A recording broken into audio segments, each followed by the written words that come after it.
Ah, thank you. I can tell it's made with so much love. Well, I'm still hanging out at Josie Hub, and this time to meet the creator of Amandla.mobi, a social justice organization in South Africa. Now, this creator believes that if you have a phone, you have a voice. Let's find out more.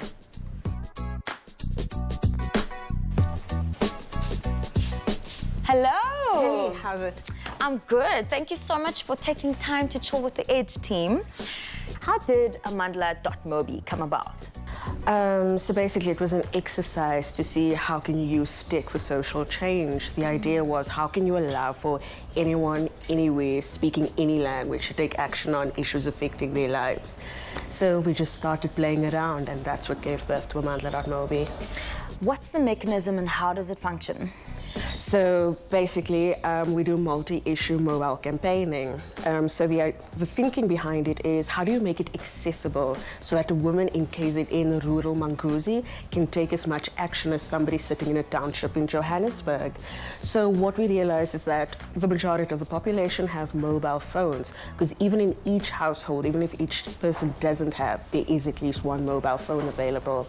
But at this point in time, because of the high cost of data and the number of other factors, people are still using feature phones. So how do we ensure that we are capturing everyone?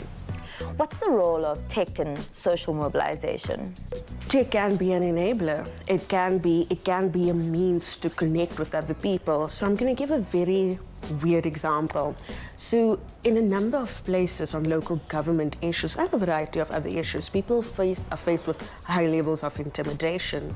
But if you're alone in a small community somewhere, it's easy to be intimidated, you know? But how do you use tech to create almost a buffer between the intimidation and actual people, saying that you can take action in numbers that incentivize change? It's easy to ignore a single person in a small community of 300 people, but it's hard to ignore a large number of people who are demanding, all speaking coherently, asking for the same thing. How exactly do you decide which campaign to back? We are very values-driven. We are very, very clear about our stance on sexism, on racism, as well as a number of other factors. People do approach us on certain issues, but for us, one of the key decision criteria that we make is, what does this mean for a Black life? You know, for a poor Black person, what does changing this mean? So if you'll notice the campaigns that we've run, it's things like have the police disarmed of their R5s for crowd control situations. These are things people are protesting in townships and informal settlement. So it's always the values, is it values aligned, and you know, how does it affect poor Black lives? That said, what's the uptake been like? Wow. At this point in time, altogether, both mobile and online, we're sitting at roughly about 12,000 members altogether, which is very significant considering that we haven't even been in action for a year yet. So we have the majority of our users are on mobile devices, like using Mexit and our USSD guys. But on this specific campaigns, it varies campaign to campaign. So numbers on a national issue are higher than numbers on a local city-specific issue, you know? So it's hard to give you an average, a round or average. But on a membership basis, we sit at about 12,000 at this point in time. All this essentially is actually a business at the end of the day. So how does it start and who funds it? So when we got started, we got a bit of seed funding from a couple of venture capitalists, and that was really what kicked us off.